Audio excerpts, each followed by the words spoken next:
with our partner, the International CCS Knowledge Center, and one of our speakers will explain in detail who they are.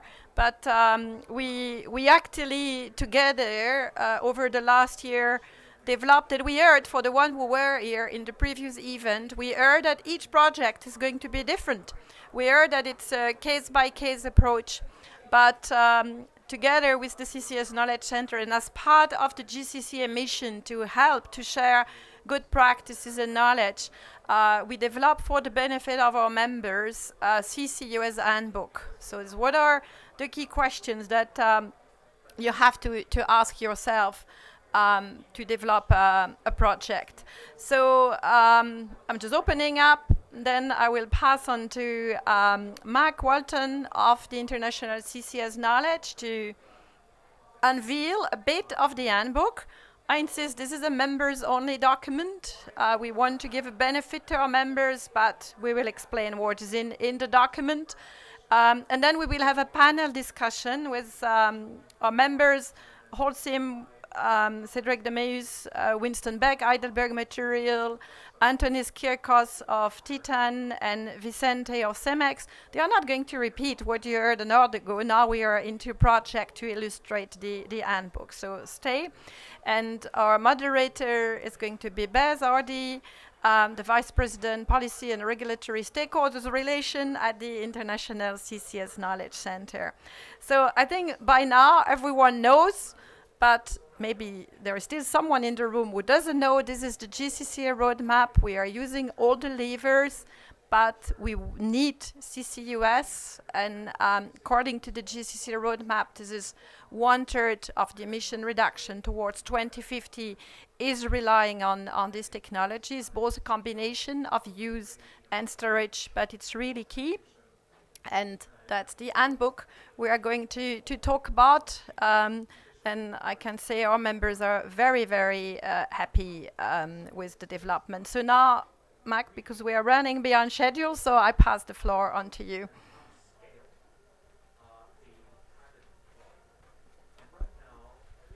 Thanks. Hi, everybody. I'm Mac Walton with the CCS Knowledge Center out of Canada. Just a little bit about our organization. We were created to share the lessons learned at the world's first fully integrated post-combustion CCS on a coal-fired power plant in Saskatchewan on the prairies. And what we do is we're a nonprofit that provides independent and expert advice throughout the life cycle of CCS projects, from the early feasibility stages through construction, through commissioning and optimization of CCS projects. And so we were happy to be a part of developing the guidebook. As mentioned, it builds upon the work that the GCCA is doing related to the roadmap.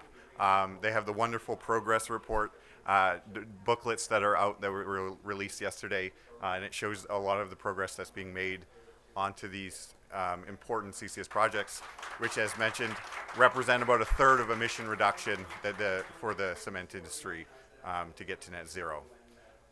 Just a quick piece that we just wanted to mention kind of about the purpose of the guidebook. It is, as mentioned, a members-only guidebook that provides guidance. And really it's about the key questions, the critical data, and the decision points for the very different projects and different locations for developing CCS projects. The timeline for developing CCS projects is quite long, and it's not easy. If it was easy, I wouldn't have a job. I would be unemployed. But importantly, there are lessons to be learned throughout the project development timeline. So right from the get-go, implementing the technology, it can take more than 6 years. I know the project that we worked on probably took longer than that. Especially when you get in governments involved, it takes even longer. The other piece that is really important to mention here is that the access to a proper storage and or usage site is super important. There's no point of capturing CO2 if you are going to just release it back into the atmosphere, of course. The guidebook itself, as I mentioned, covers key questions, decision points, and critical data. It's very important to think about the early activities that should be done for a facility to be conducted. The guidebook provides a key summary of that. It goes into the project development timelines. Importantly, considerations regarding the energy integration for your facility is really important. We have already seen projects that we're evaluating doing a CCS project, but without adding in power and energy integration into a facility, the business case would not go forward. And so it's a very important consideration. Other decision points like site location. We've seen areas where there was consideration for a capture facility right beside a school, for example, and then they had to build the facility on the other side of the site, which has a lot of different impacts on the footprint, the energy integration, all of those different pieces. The other piece that I'll talk a little bit more is capture technology, as well as your intended goal for the outcome of the capture carbon. One thing that we do a lot of, and is a very important aspect, is the characterization of the flue gas for the specific plants. That has a tremendous impact on the efficiency and capacity of your capture facility. And then on top of that, there's three really important parts to get projects done, which is related to stakeholder engagement, the policies and frameworks to be in place to allow for CCS projects, as well as project financing, business models, and incentives that exist. I know that we're a bit behind, so I'm going to go just quickly. Just making sure that I'll give you guys this quick snapshot here of one of the major aspects of the guidebook is related to capture technology selection. So there's some important work that the European Cement Association or Research Academy provided and is incorporated into the guidebook, looking at the different TRL levels of numerous different technologies, the costs associated with them, and kind of providing that high level understanding to get people in the right footing to move forward with the projects. So from there, I'm going to turn it over to people who are more important and to talk about real projects that are ongoing. So thank you, guys.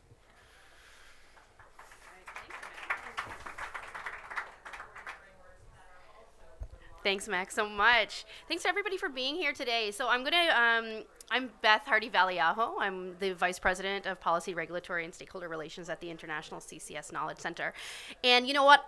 The last panel that was just up here was really interesting. I heard 3 out of 5 of the panelists talk about knowledge sharing and the importance of knowledge sharing, and that's actually why we tried to do the guidebook with the GCCA for its members. And so while we'd like to share and open every single page like we did last night with the Net Zero book, this is a members only book focused particularly to ensure that there is collaboration between members of the organization and to accelerate the deployment of CCS to open up some of those barriers that we're seeing. And it's not just about, we heard the person from SAM talk about governments and how important that is to collaborate, but this is actually working level and trying to get working level knowledge shared. So that's what we're going to talk a little bit about more today. I'm going to get my panelists to really tune into their projects specifically. That's my cue to them right now. And just by way of background, as Max said, we had the world's first post-combustion carbon capture and storage facility at Boundary Dam on a coal-fired power plant in Saskatchewan, Canada. And we're taking that knowledge and lessons learned directly. We've worked with Brevik. We're working directly with Heidelberg in Edmonton. We're working with Wholesome as well on various different projects. And we are looking forward to actually having those engineers that integrated the facility understand how technologies adapt and work with different particulates and flue gas to actually implement these technologies. It sounds so easy, right? Let's go buy CCS and put it on the facility. But I think we're all learning very quickly what we saw since 2014 at Boundary Dam, that these projects take a lot of planning, a lot of money, a lot of time, a lot of people, and a lot of knowledge. And there's a lot of things that aren't competitive, sensitive information. And breaking through that is going to be really important. So with that, I would love if I could have my panelists come up and join me. So Cedric, Winston, Antonis, and Vincent, please. And oh, and Devika. I've recent addition to our panel, and I'm so glad to have her as well. So I feel kind of funny standing up here as opposed to sitting down with you, but nevertheless, here I am, the overlord of this panel. So I actually am going to go straight to Devika, who has joined us to just say, about why we decided to do this handbook, this guidebook, to work together on sharing these lessons.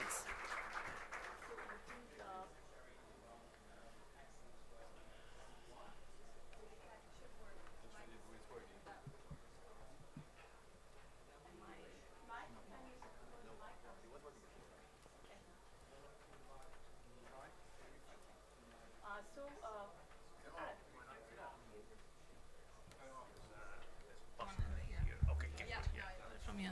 Yeah. Sorry for that, but as we have seen, GCCA roadmap, I'm going to refer to it again. 36% needs to be in CCUS, and like the last panel as well said, there's a dire need for CCUS. But even with that dire need, we looked at, we realized that for a company to start a CCUS project, they actually start from level 0. I mean, you have to look at so many aspects. It's not just about, CCUS is not only about just technology, like, carbon capture technology. It's not just demonstration. It's also to understand whether the technology can be scalable, and what is out there. And this is the part of just capture. Now, when you look at, utilization, it's not just utilization routes. There are so many plethora of technologies where you can look at utilization. But what we realize is for utilization, it is market driven. It is dependent on what location it is. And similarly, when we talk about storage, that's another ballgame when we talk about not only the infrastructure, but we are also looking at transportation. So many aspects, and we realized every company is starting at level 0. So what is it that can be done wherein we kind of synchronize the information that we have, considering we have 80% of the global cement companies as members for GCCA. So we realized that we need to have this one document which will, if I want to start tomorrow, I at least know what to be aware of, what to do when it comes to, starting a CCS project. What am I getting into? Mac actually talked about the timelines. We said it is going to be 7 years. Well, it also depends on what are the policies, what are the permitting issues, where are we putting. So we realized that this is going to be a tough document, to be honest, but we need to work together. We need to collaborate. We need to understand what are the challenges that we are facing. At the same time, also share the success stories of where CCS or CCUS has been successful. So to begin with, we started doing a lot of brainstorming within the GCCA's CCUS task force. That's where we realized that, this document needs to be made. But where do we start? How do we start? I mean, we identified different myths, different questions. So the decision points or the critical questions that you see in the, what Matt talked about is, are the ones where we started. And this is how we, internally brainstormed, and then with help of International CCS Knowledge Center, we developed this handbook, including some of the GCCA resources like the ECRA technology paper, GCCA CCUS policy paper, and obviously a lot of information from members, a lot of feedback, detailed feedback to our documents. So now it stands with a lot of efforts that have gone into it, and I'm hoping that this is going to be the first step to a guiding document. We have case studies in that, which gives like a perfect way to assess where do we start. Yeah. Case studies. What a perfect segue to what we're going to talk about next. So I actually want to go to our panelists. Some people were not at our last panel, so they're not familiar. And when I sent out the overview of what we're going to be speaking about today, I did allow you a 3-minute time to talk about who you are, what you're doing, and that project focus that we see from that handbook and guidebook. So I'll start over on this side, and we'll walk our way over, and then we'll go into some of the questions we have today. Does that sound okay? Yes, perfect. So I'm Vicente Saizo, I'm from CEMEX. I coordinate the sustainability function within our company, responsible for what we call a Future in Action program, which is our program to decarbonize our company to achieve ambitious targets by 2030 under the 1.5 degree scenario and reach all the way to net zero. Explained a little bit before on the previous panel that in our road to net zero, we definitely need CCUS, and it contributes by close to 30% of the total equation. So for sure, it's a lever that has to happen, and we have to make it effective. I wanted to share part of the experience, and I will have a later chance to talk more about our strategy in reflecting on a guidebook on how you approach this. I wanted to touch on some of the soft elements, but that could make a huge difference. Is internally in CEMEX, we first needed to develop some internal capabilities to be able to address CCUS. We didn't know, we were used to the traditional technical and technological projects in our industry, which was expansions of capacity, changing a grinding mill, etc. So this is a completely new ballgame. We had to bring internal, external expertise to within our company. Obviously, you can also partner with expert companies in contributing with what you don't know, but the first thing that you have to have is a very good internal setting in terms of team that is completely aware of what are the different elements of CCUS project. We developed some workshops where we try to level up the knowledge of the different technologies and different options and different elements of a CCUS project in different levels of the organization, starting with the top management. If the top management doesn't know the basics on this, it will hardly become effective in terms of guiding the whole project, and then gradually getting deeper dives into different levels of the organization. We also develop a matrix organization in which we have strong central skills, but given that each project is different, we also have the local technical team to be fully aware of this. So we also did a lot of onboarding of the local teams. We hire from the external world some local experts in the specific locations where we think there's going to be the biggest potential for developing these projects. We mentioned in the last session that we are focused for the moment in the US and Europe, because that's where the incentives are in place to start to develop the projects and to start to create some initial business cases for developing these projects.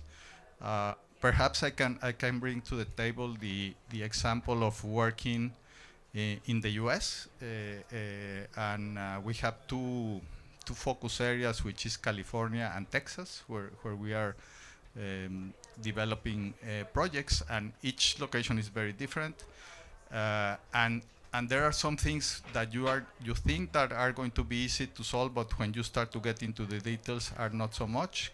In California, from the strategic point of view and from the feasibility point of view, it was quite obvious, for example, that there's an emission trading system in place. There's already a carbon price. So if you have the Inflation Reduction Act that provides $85 per ton of CO2 that you capture, and then you add the $30 market price of California, it will make like an obvious good combination that you start to develop a business case. But the fact is that the ETS in California for the moment doesn't have a protocol that recognizes the mitigation of CO2 when you do a capture project. First problem. it doesn't have, if you develop a project in California that's going to have an additional operational cost derived from installing a carbon capture facility, it will supply and will compete with other facilities, not only in California, but in surrounding states that will not have those additional costs. So we think that the CBAM should accompany an ETS that is already existing. So that's an additional element that's not there, but for sure we think it has to be there. Otherwise, there will be not, we will not be able to compete in offering a product with a much higher embedded cost than compete offers in the market. So when you start to develop, think about those elements, you see that this is a complex task, no, and a complex Absolutely challenge, complex task. Thank you. And you know, you went over your 3 minutes, but I'm going to forgive you because I'm going to say this. You covered a lot of topics that I just want to highlight in a bit of a summary to say, you know, getting experts internally, getting buy-in corporately from internally was really important thing that you highlighted, as well as explaining that, you know, people on the ground and having the capacity to do this is also very important. But that was almost your foundational piece for your projects that then linked in past, you know, what technology, how are we going to do this, to now how are we going to do this with governments and incentives and figuring it out. So it was a really lovely timeline that you walked through. Thanks, Vincent, for doing that. We'll move down the line. Thanks. We might not get to our questions at this pace, but I'm okay with that. All right, I can do a quick introduction and then we can move. Then I'll go right to you for the first question. So Vince Beck from Heidelberg Materials. As also mentioned before, I mean we have quite ambitious sustainability strategy and targets, right? We want to reduce our emissions by 47% by 2030, focused on scope 1 and 2 and in comparison to 1990. And achieve a net zero status by 2050 and earlier in Europe and in other jurisdictions. And in order to get there, I think Vincent already mentioned it, we really need to reinvent our heat, not too complex system where we add new plants which are low heat and very complex. And for that, of course, we need to build new expertise, new knowledge, and we also need to have the skills and the setup in place. So similar to CEMEX, we also built a project management office which takes care of our CCUS projects globally and supports then the countries in developing these CCUS projects. But it's also very clear that from a resource point of view and from a staffing point of view that the actual project implementation must come from the countries. So it is very much a top-down but also a bottom-up approach what we have. I think when we talk about our sustainability strategy, I also fully agree that emission reduction must come first. So we really do everything we can in order to reduce our emissions as much as we can, and that's probably 60% of the equation. And I think we already talked a lot of these points, which is defossilizing our energy mix, using circular solutions. We're investing heavily in our recycling business. But then we really need carbon capture, storage and utilization in order to get to net zero, and happy to introduce some of the projects in more detail. That'd be great. Thank you. Moving down. Thanks, Winston. Hi, I'm Cédric Demeus from Holcim. I'm in charge of government relations there. I'll go very quick on the introduction.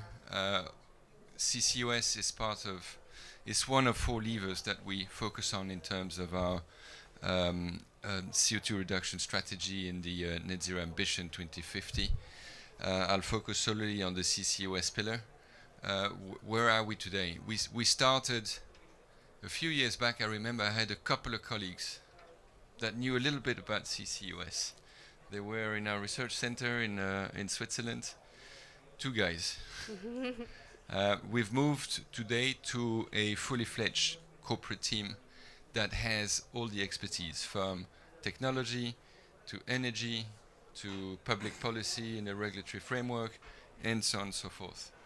So a really strong knowledge center that works with each and every country where we are working on CCUS, which means almost all countries. Of course, I would love to tell you we have a pipeline of 120 very high mature projects. No, we don't. We're working on some 150 CCUS related projects on different parts of the CCUS project implementation and value chain. Today we have 11 what we call flagship projects, so that's projects that are very mature from a technological perspective, financing perspective, and implementation permitting perspective. 6 in Europe that are what we call shovel ready, so it's actually happening. We're in the implementation phase, and we can talk about some of them. Absolutely. I'll leave it at that for now as an Great, introduction. that's fantastic. Thank you. Last but not least, Thank you, Beth. So it's Antonis Kirkos. I'm the head of strategy and digital in Titan Cement. And in Titan, similar to my colleagues, we have a very ambitious strategy on sustainability and on decarbonizing our product.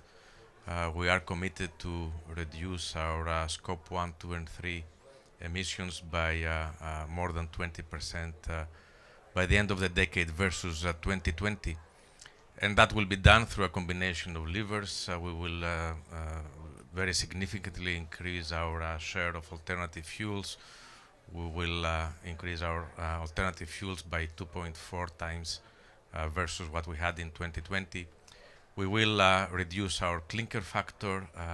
We recently invested in a JV for a very big reserve of pozzolanic materials in the Mediterranean, which we will use to reduce our clinker content in our green cements of the future. And we are reducing our energy consumption, including by very advanced digital solutions at our plant. But carbon capture and storage is a very integral part of our strategy as well. And we recently announced a CCU project, CCS project in Greece, funded by the Innovation Fund of the European Union. It will be one of the largest such projects in Europe, in our cement plant near Athens in Greece, in Kamari, which will capture at full implementation more than 1.9 million tons of CO2 per annum and will produce more than 3 million tons of net zero cement by the end of this decade. And within Titan, we started exploring CCS several years ago, first with small-scale R&D type of pilot projects in our Kamari plant, moving on to technical feasibility and pre-feasibility studies, applying for the Innovation Fund, and currently we are at the final stages of signing the grant agreement. So we're maturing that project very fast in Greece, but also we're working in other places. It's not just a one region strategy, we're also looking with technical studies in North America as well. So happy to talk more about it as we go forward. thank you so much, everyone, for your introductions. And it helps the audience to understand where your position is, where we're starting from here. And so, you know, in this guidebook, we went through a number of key questions where we actually, you know, looked at what influences your capture technology, you know, things to do with your flue gas. The great thing about cement is you can burn a lot in the kiln, right? And you got to figure out how to capture things, and particulates are a big issue when you're dealing with capture technology. It looked at questions like site location that Mac mentioned. I know the Heidelberg project in Edmonton looked at what side of the highway would actually benefit the project and how that would cool down the flue gas. Like, there's very particular integrated things that happen here. Obviously, it also looks to project financing and government supports and incentives, which a lot of you have mentioned, which are key considerations for getting these projects moving. But then also, you know, I'm actually going to stay over here with Antonis, and I'm going to actually ask you a question about collaboration and partnership. So can you just talk a little bit about the collaboration and partnerships that have been critical for the development of your CCS projects so far? Sure. So a project of this magnitude and scale cannot happen just by the cement company alone. You need the whole value chain of partners to make it happen. And that starts from the financing of the project, where, of course, we need the European Union, for our case in Greece, with an innovation fund, but also government to subsidize, to make it a fully bankable project, which it currently is, in addition to other financing partners, private debt providers, and so on. And then we need the technology partners. We are currently planning to deploy a combination of technologies, including pre-combustion and post-combustion technologies, and we are partnering with our technology partners to de-risk those technologies as they mature, and to provide win-win incentives for us and them to make sure that technology performs as it is supposed to. And then we need to have partnerships for the electrical energy providers. Such a project requires huge amounts of electrical energy, and to fulfill the mission of net zero, it has to be green energy. So we are working with green electricity providers through PPAs and so on. And then, of course, we have going downstream to the value chain to work with carbon transport providers. We are working with shipping companies that will transport our liquefied CO2 to the storage site, and then we have partnerships that are being developed for the storage itself. And all of those, of course, are under the, let's say, auspices of partnerships with the local authorities and the communities around us, who need to be educated and made aware of the benefits of decarbonizing such a facility close to them, providing green jobs of the future and employment going forward. So it's a multi, let's say, partnership environment, and this adds to the complexity of the project, but also makes it all feasible at the end. Absolutely, and I mean, cement has been around forever, for a very, very long time, and the business of making cement is something that you've refined and figured out over the years. So adding this new layer of business and partnerships and collaboration is something that I hear from cement industries that we know cement, we don't know CCS yet, and so we want to keep making our product, and that's a big consideration. You hear that not just for cement, but other industries that are focused on the end result of their product, and I think those partnerships become very, very important in delivering that product for you, right? Absolutely, and let me also mention it's a very important, so to speak, collaboration, I would say, with the government, and we heard in our previous panel the importance of maturing regulation, where many unknowns are still, being formulated as we speak, from the regulatory environment around permitting of the facilities to regulations around transport and storage of CO2. Yeah. As well as some economic instruments that will make the business case work for us. So that's another very crucial aspect here. Right. Well, I had a series of questions, but I'm going to switch them up a little bit, and it's not going to be anything surprising. So coming over to back to Cedric, it actually is just in a flow of the question. You're mentioning about governments and regulations and regulatory changes. How receptive are you finding governments in supporting the projects that you're looking to deploy? How are you navigating the various policies on a global scale? Because you're not just in one environment as well, Well, on the easy answer on the global scale, we can't because every project is hyper local and needs to respond to very local characteristics. That includes the regulatory framework, that includes the local government support, that includes the local acceptance of the local community, which, by the way, is a very, very important aspect of it. It's local acceptance. But going back to the regulatory framework, it starts with understanding what's your carbon price assumption. So I'm thinking of a project in Belgium, for example, Go for Zero, which is shovel ready. It starts by thinking by analyzing, okay, what is going to be my carbon price, because we have the emissions trading scheme in Europe. What is going to be my carbon price, not next year, but in 2030, 35, 40? Certainty.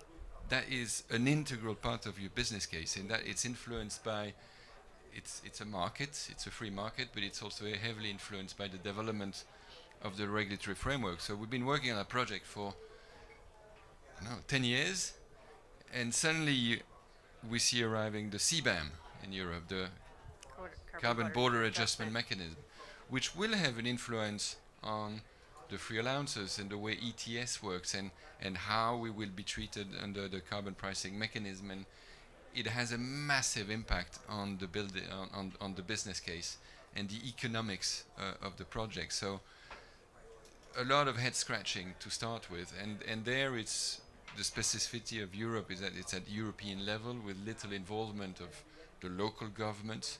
The local governments were more fundamental for us in terms of supporting, in terms of permitting, advancing on the permitting, and not just relating to the technology, but it's relating to your projection for raw materials, your projection for your energy needs, because such a project is not just the capturing technology.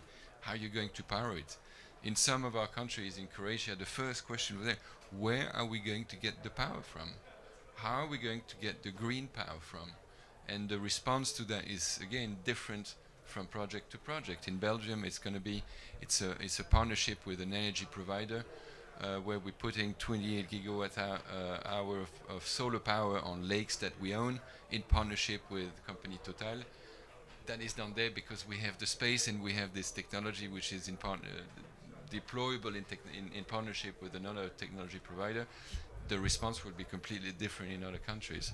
Yeah. I'll mention also, remember our teams working and then going back to the regulatory framework. One question was always, okay, we're going to capture and then we're going to transport it, either to store it or to bring it to someone who will use it. If I transport by sea to another country, how is the London Protocol going to work? Who is going to sign this? Do I have to lobby my own government so that they make a bilateral agreement with Denmark or Norway or whatever? So all of these regulatory question marks really underpin the operationality, is that the correct word? Absolutely. Of your CCUS projects, and integral part not only of the business case but on the operations of the projects. Absolutely. Yeah, Winston, go ahead. Yeah, maybe just to add to that, I mean, regulatory certainty is also absolutely key for these projects, right? And I think we do see more and more support coming up in the US at the European level, but also in some of the member states. I mean, Germany is just to announce a carbon management strategy, and we see that happening now also. I think also Poland is becoming open, and we see more and more involvement here. But one of the main bottlenecks we actually see is the understaffed authorities. So it's not just about the willingness, it's really also that they need to pick up capacities, both in terms of resources and in terms of knowledge sharing. And I think here it's great to meet at COP, but I think that's where governments need to do more, and where I think the international organizations could, like CCUS and others, could and the CCS Knowledge Center could support, is really getting these regulators together and making sure they are learning from each other, and they are learning about these new technologies and what is actually needed, because that is really a major bottleneck, and we can develop these projects in 6 years or so on, but if the permitting and the certification will drag on, these projects will not see the light before 2030, and maybe not even 2035. So that is really something which Absolutely. needs to be worked on. Can I zoom us back down into the projects? Because I think these are some of the fundamental issues that all projects are dealing with. But I want to zoom into the actual tangible projects a little bit more. And, you know, one of the things we really talked about in the guidebook was about site location and how you decide where you're going to, I mean, how many facilities does Heidelberg have currently in the world? Cement production, we have around 140. So how would you decide which one of those facilities you want to do your CCS on, besides the regulatory considerations? Yes. Thinking maybe storage, locations, those types of things. But then also, like, what do you need to consider in that site in terms of footprint, in terms of water, in terms of those things?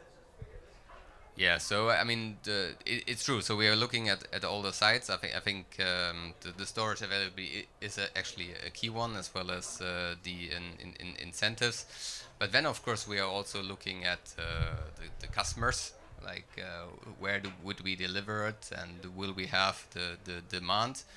We are looking at the logistics. Do we actually have the transport logistics? Do we have the energy. I think the energy is an absolute. It was already mentioned. I mean, we will double to triple our electricity needs when we develop a full-scale CCS project. So, do we have the grids? Will the grids be in place? Will there be the capacity? We have one project in Slite in Sweden, which is a quite large cement production where we aim to capture and store 1.8 million tons of CO2 by 2030, and that's based on an island. So here, that's actually the main cement production in Sweden, and we have a lot of government support. But now all our thinking is about how do we get the energy there, and actually here the Russian war in Ukraine has helped us a bit, because now the Gotland is very strategically important, and the government has just decided to build an electric cable to the island. So that these considerations are absolutely, and one actually people don't think about, but one is also very important, is that space is quite often scarce in these plants. And if we are building a CCS facility, as I mentioned before, it's a plant on top of a plant. So we actually need to have the space to build these facilities. And we also need to we will have more people on the site. So we even need to build new houses for offices and for other things. So all these considerations we need to think about when we develop a new CCS project. Absolutely. That's absolutely right. Thank you for enlightening everybody in the audience on that. But coming over here, you know the question I'm going to ask you, right? I gave it to you in advance. So no, again, I want to keep it down into more that project level and capture technology selections, and how do you decide what your company is going to do and how you're going to select a capture technology for doing these projects? Like, some of these fundamental questions beyond the high level, how are we going to convince governments to do this? Like, how are you going to figure out how to do that? I think you start at the high level of the basic understanding of that technology. What is the current status of technology readiness level of that technology? What is the current starting cost of operating such a technology? And the most complicated part is imagining the future of that technology, because if you want to place a bet on a technology, you have to think forward, no? How it will evolve and how the cost of that technology will evolve over time. I think that's the hardest one to figure out. And I think you have to do a lot of different analysis and comparative analysis within all the different technologies, and then you have to link that analysis to the very specific characteristics of your plant. Once you have gone into the process of deciding what plants, then you have to figure out for each plant what is the perfect fit, no? And I think one very important element is once you decide conceptually the technology, there's the actual companies behind the technologies and the actual commitment from those companies, and the level of risk or joint commitment that they are willing to take with you in the same ride, no? You are going to marry with someone for the next 30 years, no? So you have to have a very strong commitment. It's not only a technological decision, it's the I don't know how you call it, the chemistry that you have as a partner, and the level of commitment of that partner, no? Because I think what is also happening is that since there are not many options, and there are several companies trying to develop projects, it becomes a competitive issue. And I'm sure that on the other side of the table, they have also to make the decisions on who to commit with and who is the partner that they are going to have to rely on to develop their technology. No? So I would say that there are technological elements, but then it's the companies behind those technologies that could really make a difference. No? Absolutely, absolutely. Very well put. And Oh, please go ahead. Please add. I was going to ask you a question about competitiveness, so you can or competition, but you go ahead. So, in addition to what I have a different perspective. I mean, definitely yes, we would start with scanning the plethora of carbon capture technologies and move on with which one will be perfectly set for a particular plant. But the perceptions. I think there's a different perception as well, which exists is instead of starting from which capture technologies to pick with, you can also start with what is your end goal. I mean, is my objective utilization or am I looking at storage?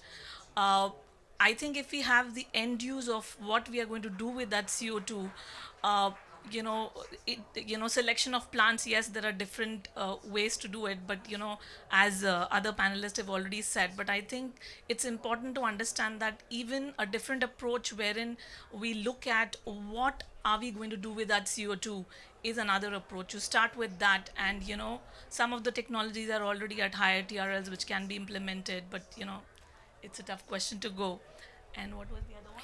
I was just going to actually ask a question about competition. And so, from your perspective, which is different from our members' perspective, what is the value of breaking outside of a competitive environment to share knowledge and collaborate at this stage as opposed to competing, given that this is a technology that we need to scale up now and at a very rapid scale? It's a tough question. I'll be very honest, but if we look at concrete, yes, it is the most used material after water, yes, and at the end of the day, we all are into business.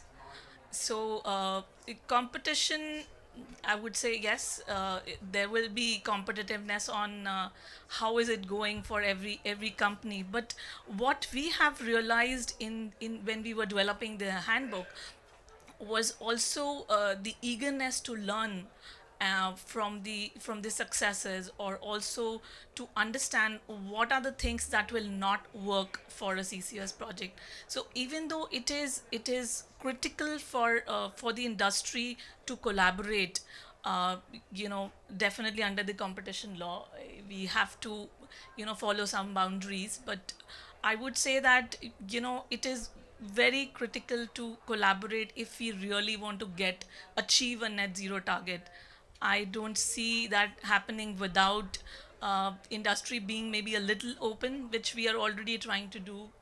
GCCA is trying to work with members, and that's how we landed into the report like this. I would hope a lot open, Yes, and not yes, a little. yeah. And so, we want to help do that with SEM, our partners, and the GCCSI, ourselves at the Knowledge Center, and other knowledge providers in the space, and we're here to help. That's literally what we're about. So I really want to thank my panel today. There are questions from the audience, but I don't have time, unfortunately, because I want to invite you all. At 11:30, the UNFCCC is hosting the only official CCS event for COP, and it is on decarbonizing cement and with developing countries as well, at side event room 1 in building 79, just across the whatever you call that road. So a big hand for my panelists. Thank you so much. Thank you, everyone.